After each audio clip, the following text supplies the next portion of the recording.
हरा दे वो सबके। चल भी नवादा का भाषा है बेटा। तोरा मौसी आई छौ देखो। मौसी से आयल छ लेकिन मौसा का अच्छा। ए मौसी तोरा अच्छी है इतना लंबा चौड़ा। ठीक है मौसा। मौसी बड़ी सुंदर है। मौसा बड़ी कार है। मौसी बड़ी सुंदर है और मौसा बड़ी सुंदर है।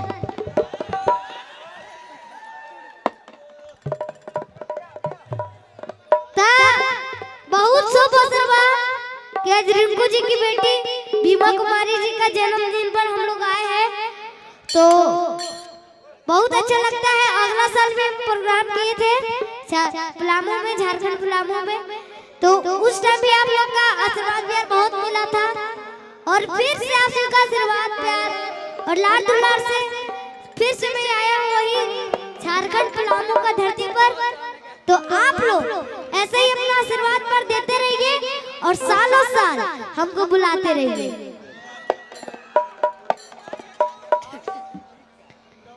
कि भौजी तोहरे गाँव में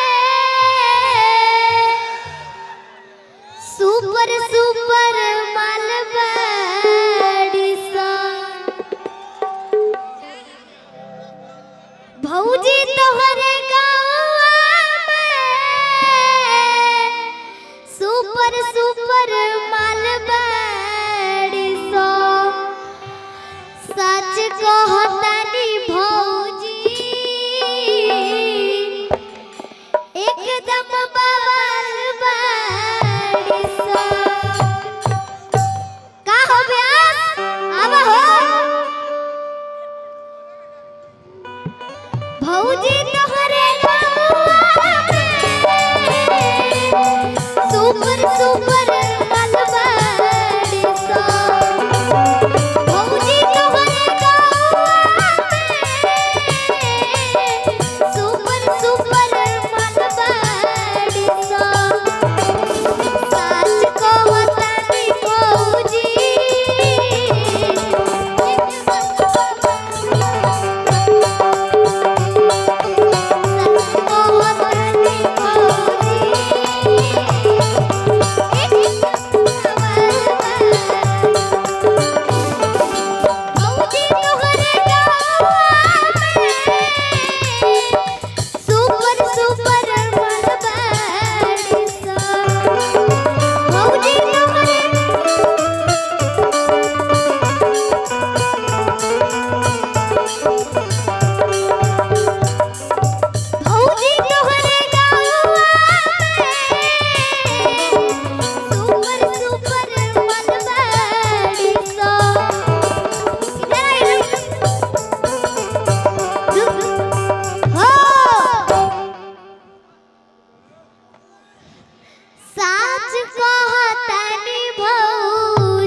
गाने और बोलने में कुछ गलती हो जाए तो अपना घर का बच्चा समझ के अरे बेटा मेरा एक और गीत गाएगा, एक गीत और गाएगा। और देखिए हिम्मत की बात है, माँ सरस्वती के पुत्र ये दोनों बच्चे इतनी कम उम्र में अच्छा गीत गा रहे हैं। हमारी शुभकामनाएं और आशीर्वाद बच्चों पे रहेगी। और हमारे बीच में विशाल यादव जी हैं। एक गीत के बाद पुनः मैं उनको गीत गवाऊंगा। तब तक दर्शकों की फरमाइश है कि हमारे बच्चे जो बहुत देर से ठंडे में बैठे थे, ये दोनों बाल कलाकार, बेटा एक और प्यारा सा गीत सुना दो, उसके बाद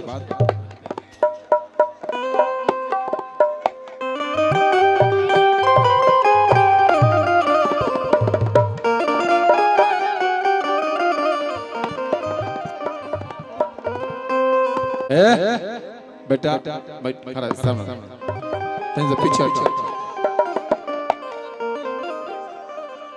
मौसा मौसी ये तुम दोनों कौना कंपनी में केस कटा है बेटा? एक डिजाइन एक कलर दोनों का सेम, सिर्फ उम्र का तकाजा है। लेकिन दोनों बच्चे बहुत सुंदर और हिम्मत के साथ गा रहे हैं। बेटा हाथ बात मिलाना, पहले गीत सुनाओ।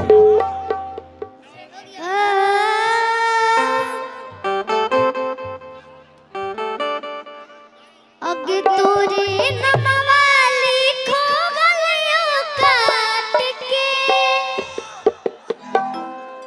बलडवा से कर जवाब गिजा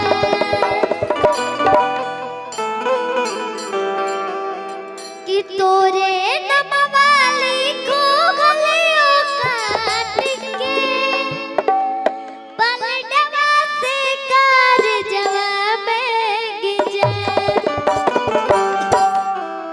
कि हमारो के ले चल गे पगली कि हमारो के ले चल गे पगली करके बद गुदर जवाब गिजा हमारो के ले चल गे पगली करके बद गुदर जवाब गिजा तोरे नमवाली खो गलियों काट के बलडवा से कर जवाब गिजा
हैंडसम लगतड़ा कि साउथ वाला हीरो कम लगतड़ा कि चश्मा लगा के हैंडसम लगतड़ा साउथ वाला हीरो से हेलो। कम लगतड़ा। हेलो हेलो बहुत बहुत धन्यवाद बेटे और बहुत से कलाकार हैं। हाँ? अच्छा गा लो कि चश्मा लगा के हैंडसम लगतड़ा साउथ वाला हीरो से न कम लगतड़ा। चश्मा लगा के हैंडसम लगतड़ा साउथ वाला हीरो से न कम लगतड़ा। तोहरे के दिल हो मोते होबे करे जत तो बम लगतड़ा। तोहरे के दिल हो मोते होबे करे जत तो बम लगतड़ा। चश्मा लगा के हैंडसम लगतड़ा साउथ वाला हीरो से न कम लगतड़ा। तोहरे के दिल हो मोते होबे करे जत तो बम लगतड़ा। तोहरे के दिल हो मोते होबे करे जत तो बम लगतड़ा। तोहरे के दिल हो मोते होबे करे जत तो बम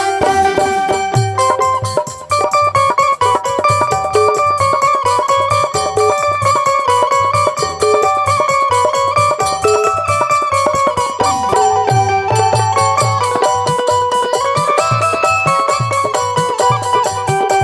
करे जत तो बम लगतड़ा।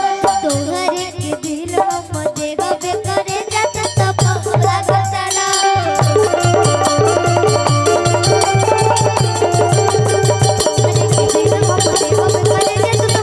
बम लगतड़ा। और गाइस जियो जिया हो जिया लाल। आप लोग को भौजी तोर गुआ में बहुत अच्छा लगा। मैंने सोचा कि भौजी तोर गुआ में कट्टू निकालूं तो बहुत जल्द मेरा भौजी तोर गुआ में 2 आने वाला है, वो भी शिल्पी जी के साथ, वो भी आदि आयुष ऑफिशियल चैनल पर।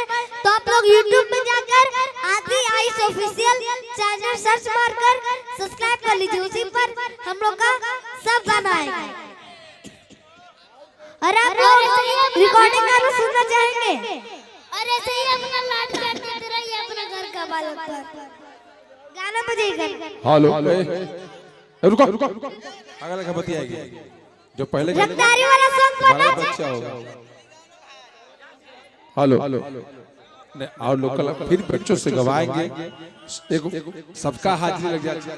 कि देवरा बेटा, थोड़ी बाबू, चटना ओ, देवरा बाबू, थोड़ी चटना सुनो बाबू 1 मिनट म्यूजिशियन मास्टर कि नदी अपती पटना बाबू कि घर में घटत घटना बा।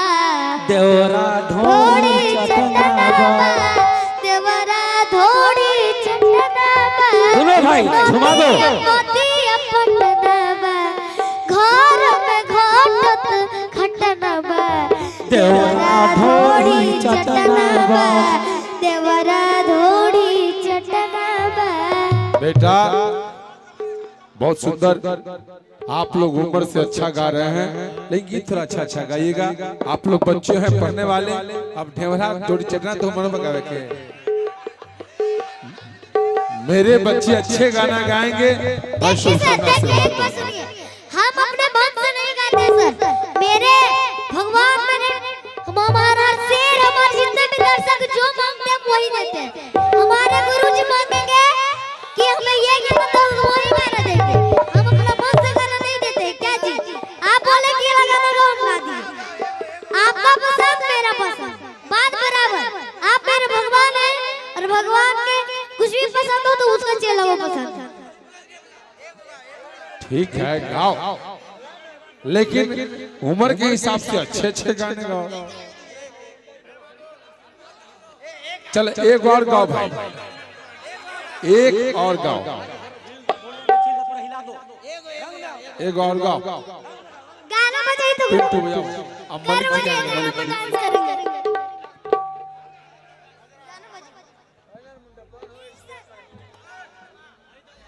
ले लीजिए।